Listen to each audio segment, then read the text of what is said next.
Hello everyone, you're welcome to our channel. Good afternoon, good evening, good morning, wherever you're watching from, you're welcome to our channel. Thank you so much for your time. Very highly appreciated. Please, if you have not subscribed to our channel, do please subscribe, like, share, click notification button so when we're on, you will be notified.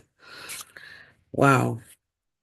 Things are happening so fast, so fast, so fast, and you're just trying to, okay, which of them should I talk about? Which should I? We need to catch up on the updates. Anyway, this is regarding Prince Harry and Sophie Chandauka. Sophie Chandauka was a chair at the Santa Bele uh, um, charity, the organization that Harry actually started 2006. So she had worked there before. She has worked there before.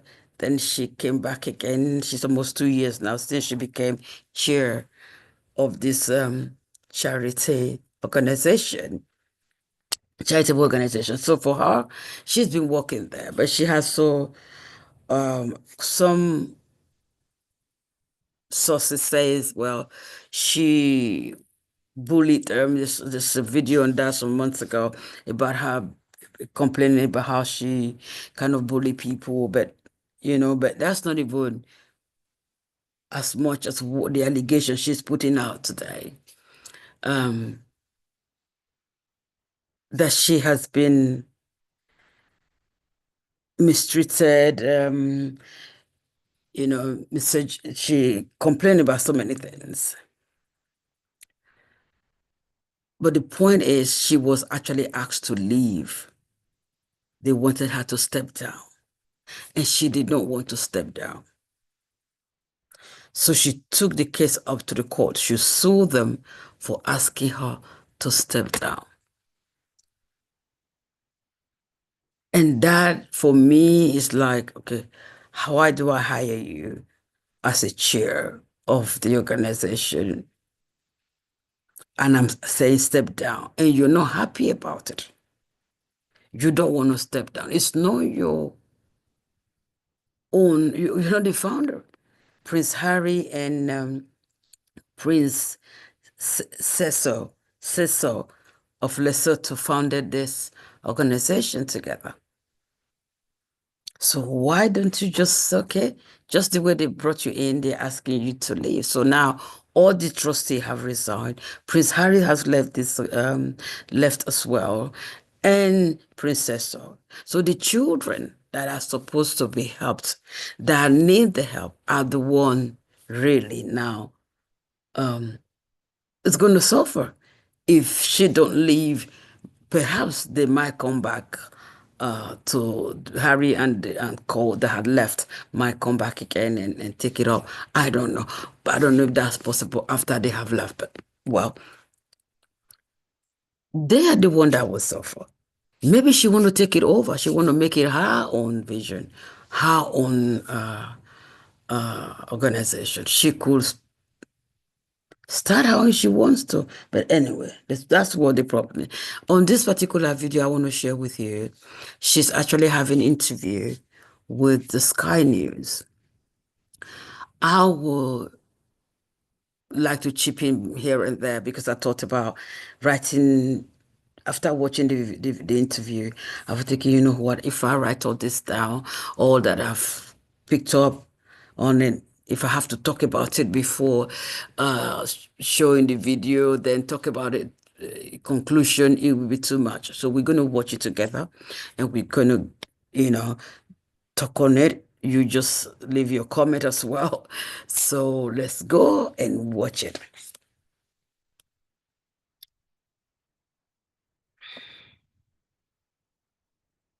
Yes.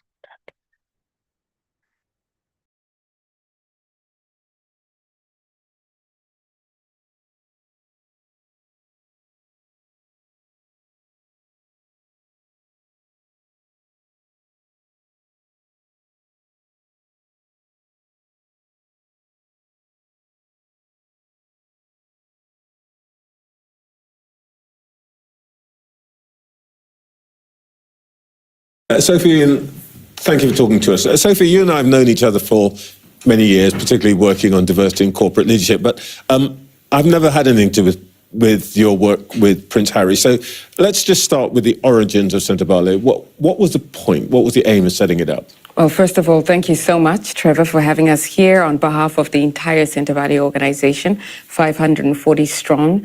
This is an opportunity for us to just set the record straight and also talk about the future of Sentebale. But where did it begin?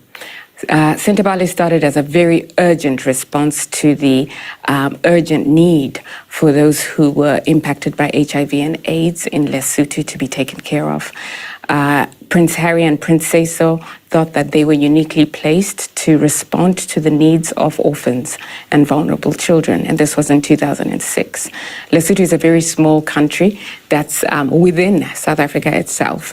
But as you roll on to 2024, the issues in Southern Africa are actually quite different. HIV and AIDS is no longer a death sentence. And so our organization is really looking at those other elements in the ecosystem that affect the health and well-being of young people. And so at Sentebale, we're focused on health, on wealth, and on climate resilience of young people in Lesotho and Botswana. Okay, over time it's built to be quite a big outfit. It's a multi-million-dollar outfit, I think. You were on the board for 6 years, and you've been more on board more recently. Sophie, let me start with you. When you came back as chair in 2023, what did you think was going wrong? Now, I'm going to answer this very frankly, but I just want to say normally I wouldn't want to discuss family business in this way in an open forum. But here we are, and I'll do my best to be frank in my disclosure. So when I arrived in July in 2023, of course, the first thing you do is you open the annual report, you look at the board minutes to see what it is that's going on in the organization. When you look at the I did a 7-year historical review of the financials, looking at our costs and looking at our revenue, so income. It was pretty obvious to me that we had lost quite a number of corporate sponsors, we'd lost some families, and we'd lost individuals who were donating to the organization. And there was quite a significant correlation between the time the organization started to see a departure of sort of major organizations and Prince Harry's departure from the UK itself. When you look at the board minutes, though, there is no discussion about what's happening with respect to some of our most significant funders. And then when you discuss with the senior executive team and ask why there isn't a conversation about this, the answer is it's really difficult to have this conversation because the instruction was it's an uncomfortable conversation to have with Prince Harry in the room. So the central point here is when you look at the risk register of the charity and funding, number one risk is that's Duke of Sussex. Yes. Is that your opinion, or? It is. It is. Ian, is that what you saw? Yes, I mean, I think there's something underlying that as well, which is quite interesting. So if you look at how boards of trustees should work, where the public gets their comfort from is that they live in a rules-based governance framework, which in this case is regulated by the Charity Commission. And you're expecting the board to act independently, to support the charitable objects and support the interests of the organisation as a whole. If you get some trustees or a part of the board which is serving an external party, that can create a number of difficulties and it can create dysfunctionality. Because if they are serving the external party over and above the interests of the charity as a whole, you can get into a muddle. To be absolutely clear here, you're saying, Sophie, number one, that what you discovered was essentially donors were walking because of the prince's reputation. Yes. I'm going to stop that for just a second. I don't know if you're feeling what I'm feeling or thinking what I'm thinking. What is Harry's problem? Why do you have to blame Prince Harry for this? If they decide, because he's no longer a walking royal, and they say, well, we supported him because he was part of the royal, walking royal, so we knew him through that. Now that he has decided to walk away or decide to choose a different path for himself and his family. And we are for the royal family. We support the Queen. We support everything that they do. So we're not going to support his charity anymore. And you blaming him for that? I mean, that's what she's saying. When you look at when they stop supporting, it kind of it line, with Harry departure from as a walking royal. So let me tell you, if you don't know, Miss Sophie, every charity organization goes through this. Not because there's someone could be supporting the charity for a while and decide, okay, I'm done supporting this charity, or their business is no longer earning, the profit is not as much as they used to, or the business has suffered some financial setbacks. Guess what? They're not going to support your charity. They're not going to support your church. They're not going to support it. If you were a church and you have some people in your church that is always there supporting the church, if they have some financial problem, they're going to stop. You don't even need to be, they don't even need to know that, oh, the pastor says something, we're stopping, or because whatever happened, so we're stopping. No, just because they have issues with their finances, they won't support it. And some people might say, well, I don't like what the pastor preached, or I don't like how he spoke to me. If some people want to, it happens. If they choose not to support Harry's cause because they felt he has stopped working in the Royal Institute, or I think that's what they call it, institution rather, then guess what? They're free to. And you don't blame Harry for that. Anyway, let's continue. Let me put to you what some of the members of the board had said about essentially these allegations. Sky News spoke to Dr. Kelela Leratoli earlier on this week, and she said, I've been in all the meetings, conduct of the board has been one of respect for each other. All of this came as a shock to me. What exactly is the difference then? Okay, I'll give Dr. Leratoli doesn't recognise the picture Dr. Leratoli doesn't recognise the picture you're painting. Yeah, so I'll answer that question in two parts, and Ian, it would be good to get your perspective as well. I'll be very direct with respect to Dr. Kelly. He had the worst attendance record, and even when he was in the meetings, he didn't actually contribute that much. So I'm not surprised that he didn't know much of what was going on in the organization. To be fair, I mean, he's not here to answer for himself. Yes. But what he's saying is that when he was in the meetings, there was no conflict, everything was pretty straightforward, and he can't see the allegations that you're making about poor governance in his experience. He doesn't recognise them. I think, as a matter of fact, I mean, he wasn't in all the meetings, and if you have irregular attendance, then you're not going to see the trend over a long time. So here is here's the thing to remember. There were meetings definitely where Dr. Kelly was not present, and there was belligerence, and there was an insistence on, raising of topics that were not even on the agenda of the day. An example might be Prince Harry decides on a specific occasion that he wants to appoint an individual to the board with immediate effect without having talked to me. It's not on the agenda.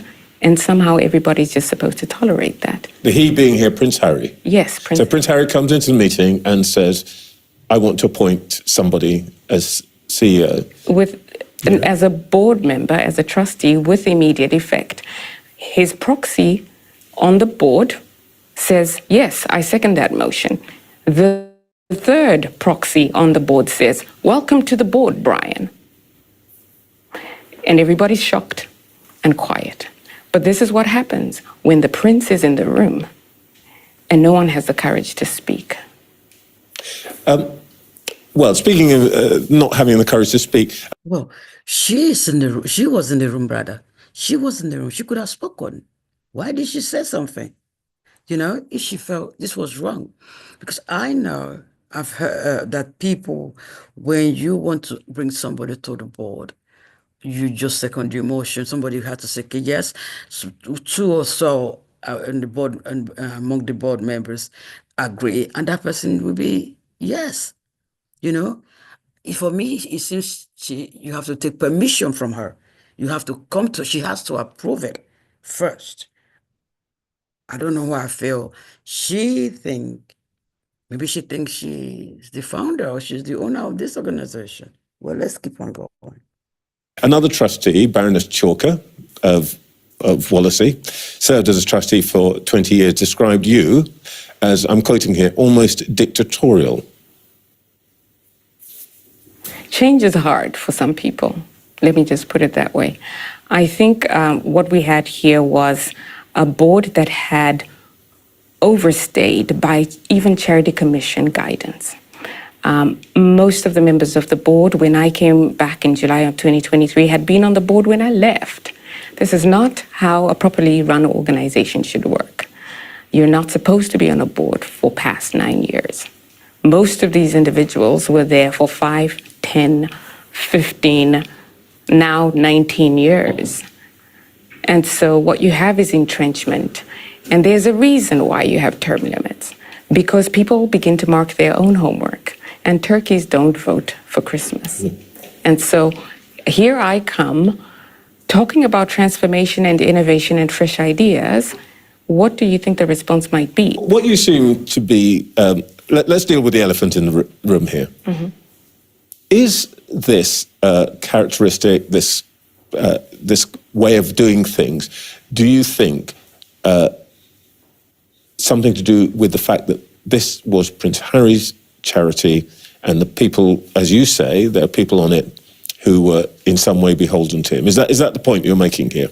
I think there's something very important about that, because when the charity was set up, it was structured in a certain way. So he was a young, this was a young Harry, a youthful Harry that we were seeing.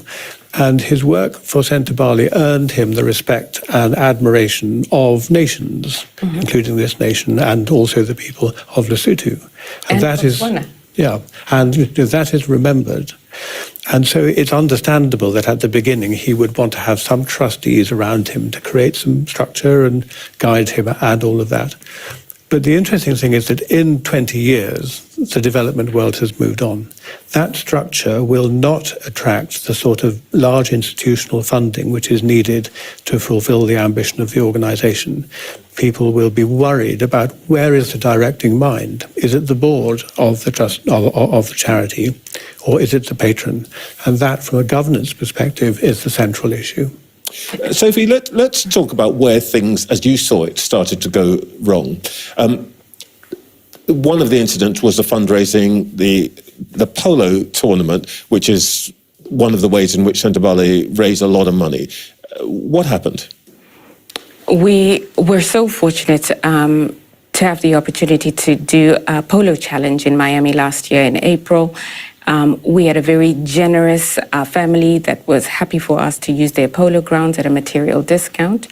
And then about a month before the event was about to take place, Prince Harry called the team and said, "I'm doing a Netflix show, and I would love to bring a camera crew so that I can include some footage in this show." And so the team called me and tell me, "Oh, Prince Harry's made this request, so we're doing the things."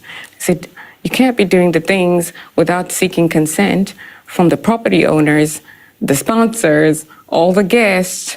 Nobody signed up into being on a Netflix show." And so we have this discussion about the need to talk to everybody. We come up with draft agreements. And of course, the venue owner says this is now a commercial undertaking. So here are my terms. We couldn't afford it. So now we lost the venue. So we went to another venue, and we were lucky enough that through Prince Harry's connections. I'm going to stop her there for a second. She said Harry came a month before that they will want to feature this tournament on Netflix. which would be good for Netflix, which would be good for the organization, because through Netflix, a lot of people are going to see what they do. And many people might want to support his cause. That would be his mindset. Oh, wow, we could use this to promote the charity organization and people could support it. So let's bring it in. It could just be something that came to his mind. And he brought it forward to someone who came to her. And she's thinking, well, we haven't spoken to the people that owns the property. We haven't spoken to those who have come in. We can't put them on Netflix. Da, da, da, da, da, da. You see the way she's talking, as if they have not spoken to her. She has not given the permission. Because you're a chair, or if you're a CEO, if you're a manager and your CEO come with, okay, this is my idea. I would love us to just add this to what we're going to do next week. Your plan is, okay, let's plan on how to reach out to, because this might be my concern here. Let's see how we can reach out to this person, this person, this person. The way she's saying that, she's not speaking as somebody that could strategize without complaining, without saying fault, without saying, okay, I hear you. I guess this might help us. She's not saying the positive side. She's just saying what she's saying, which is absolutely irrelevant as far as I'm concerned. Actually, and a friend of his, there was another family that was prepared to host. The show went on, but there was a lot of disruption, right? A lot of people were unhappy because we'd worked on this for months. On the actual day, we had Prince Harry, which is always wonderful. The Duchess decided to attend, but she told us she wasn't attending.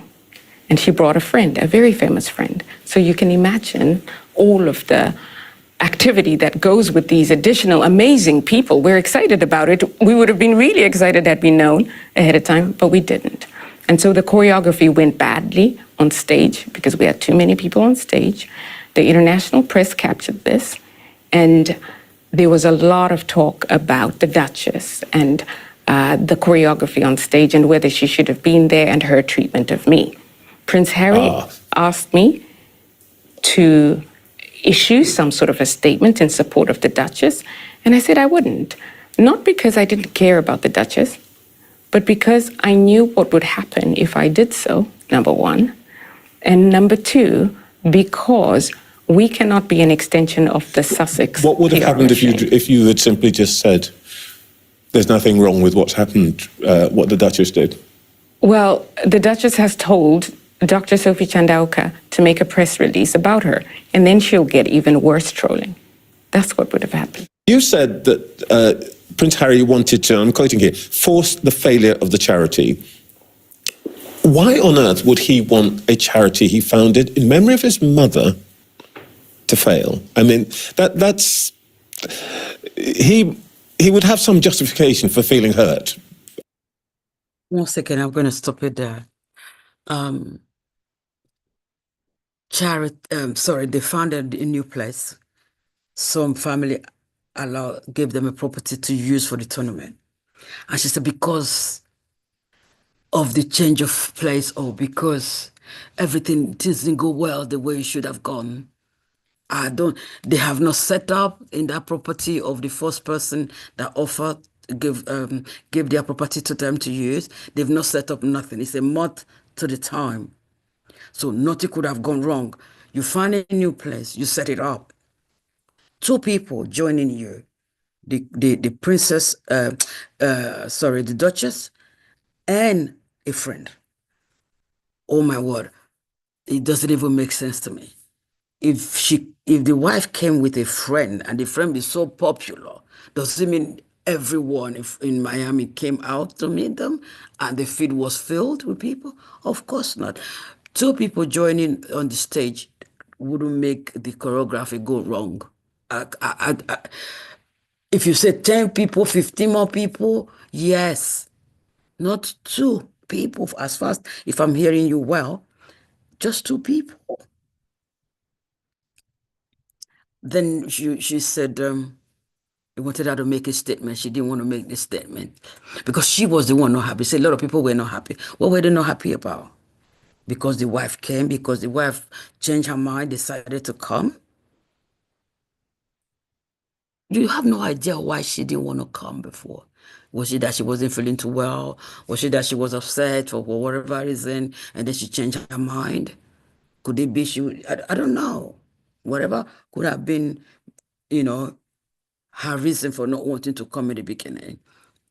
Maybe this friend that came with her was the reason why she decided to come. So, okay, don't worry, I'll come with you so that you have a company and your husband is going to be, all over the place, maybe playing, and then I could keep you company. You never can tell.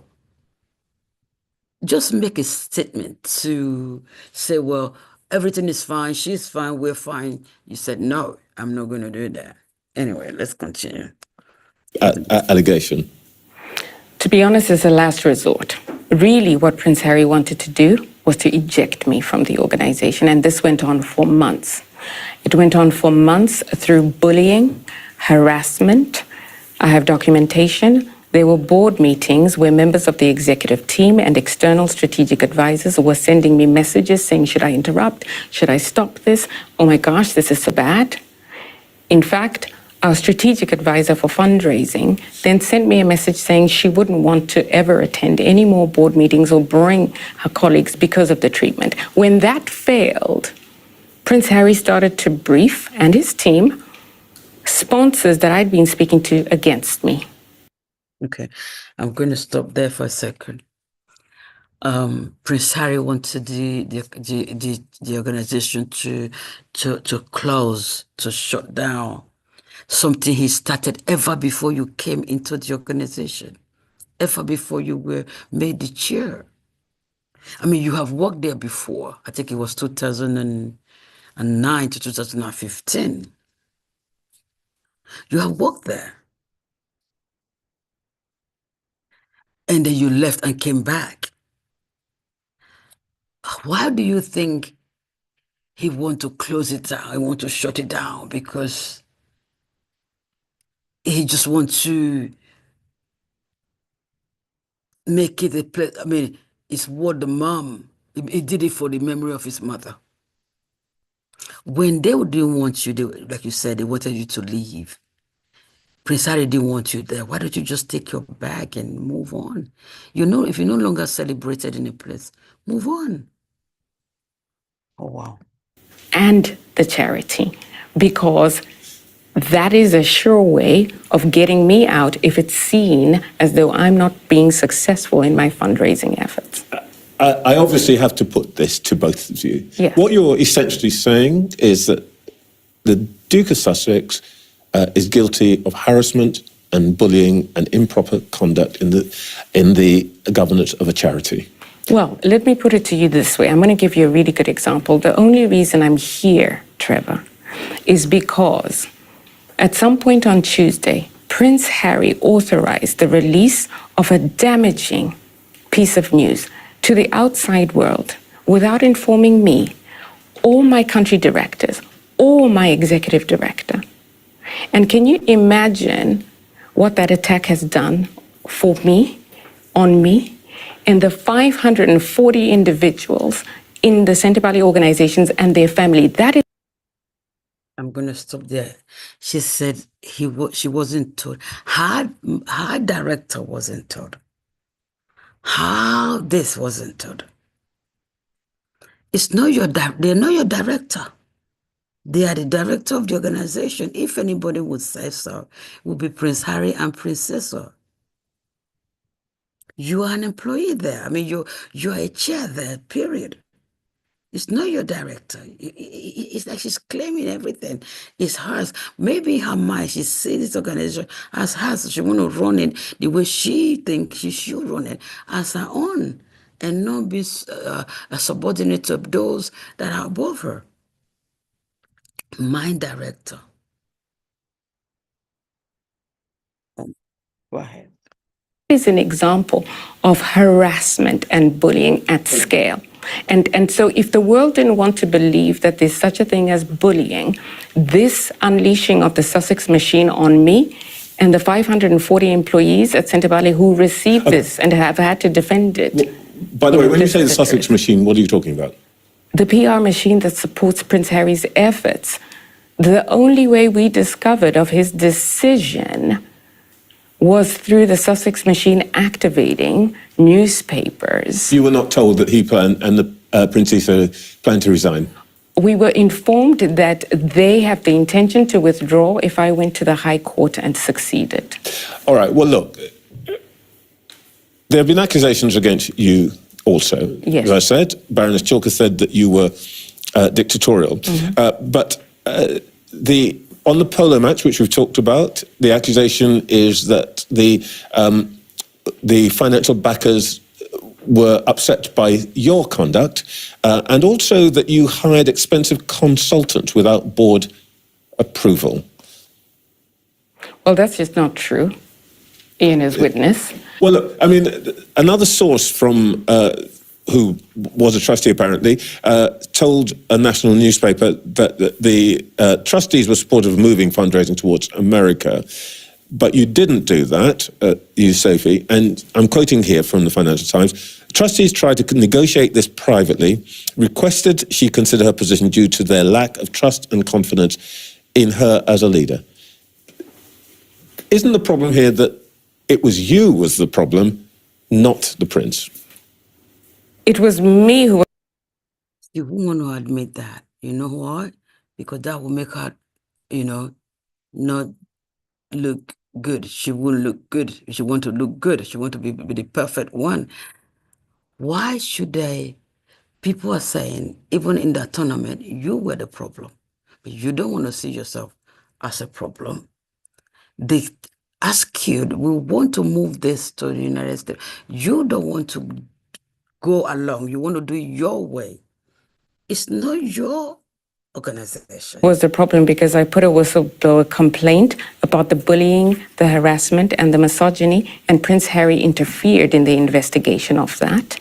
And the senior independent director who should have taken care of it was the very same person who then delivered the news to me that I was going to be removed by the board. So it's a cover-up, and the prince is involved. You talked about misogyny. Let's be frank. Are you saying that the misogyny stems from Prince Harry himself and his associates? I would actually say my experience is Prince Harry himself. Fantastic, actually. We had a great relationship. We had a great relationship. But there are some individuals on the board. Okay, you said it's Prince Harry that was bullying, harassment, is sending you stuff, is asking them to send you something. You have evidence of them, whatever they send, email, letter, whatever it is. And you said he was the one. Now you're saying, no, you have a great relationship with him. You had a fantastic relationship. Okay, which of them should we believe? He bullied you, he harassed you, he whatever, Now you say with him it was perfect. It was, why do you bring Harry in? Because if you don't say it's Harry, it's not going to sell. If you don't put him out there, because some media will take him on and want to just, shred him out. Listen, the truth will be out.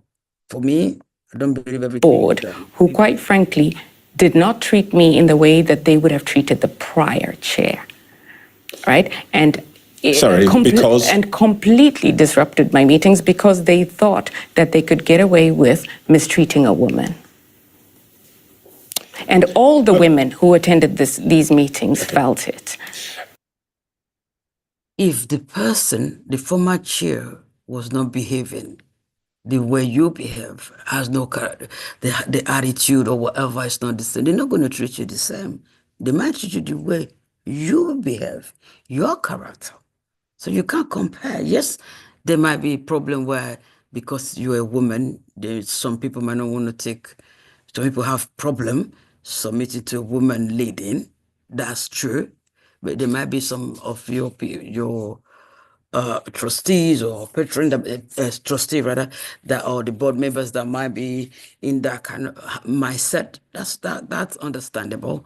Yes, is it good? No, it does happen. That you have problem with those ones. Don't bring Harry in this or the wife or whatever. There are many more things to talk about here, but let me just ask you finally, does Sandabali have a future without the Duke of Sussex? Absolutely. Sinthabale has had a future. We must stop infantilizing Sinthabale. Sinthabale is 19 years old. Sinthabale is here because of the people in Africa who do the work every single day. Prince Harry visited Africa for the first time in 5 years when I asked him to last year. Who do you think was running the show? Listen, even, yes, the charity organization might go on. If Harry and all of them pull out, you people will suffer financially. Maybe you want to, the way you're saying it, it will go on. Like you want to remain there. You want to continue, being the chair, maybe just take over, take it over as yours. It will go on without the support and the financial support and the vision of the founders and the trustee that had been there over the years. It won't go on. It won't be existing. It won't be in existence at all. And then again, if you think you can run it without them because now you know people, because you've been working there and raising fund and having connections with those Harry knew and those that are known by Cecil and all other people, you've got connection, you can take it on and you can run it. So you don't need them. You can do it now. I'm going to ask a question. What are you gaining out of it other than helping those children? Is there something we don't know? Is there something that you're benefiting from it, that you don't want to leave this organization, that you seems you can take it on? Well, Harry has not visited in 5 years. Okay, that doesn't mean he forgot them. That doesn't mean he doesn't communicate. He doesn't he doesn't communicate with the trustee, or he might not be on Zoom meetings and all of that. He wasn't following all that is going on in the organization. See the way she has a very different mindset. Like, this is mine. I'm entitled to this. We can do this without him. During the pandemic, before the pandemic, and after the pandemic, Sinthabale will live. Sinthabale will live on because of the people. Ian, Sophie, thank you very much. Thank you. Thank you.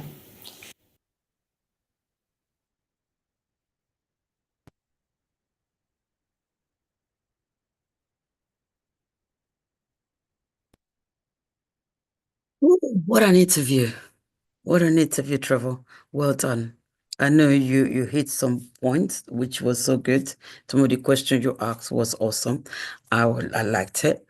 And I know you will try not to ask some questions that might be really, that might not be good for her. That's how we say it. But thank you for that interview. That was great. That was really, really great. I would want to say here, because of some of the way she spoke, I think there's a lot that we're yet to know, hear, and see. That's what I think. She actually came according to her, there's some damning information that has been authorized to be released about her.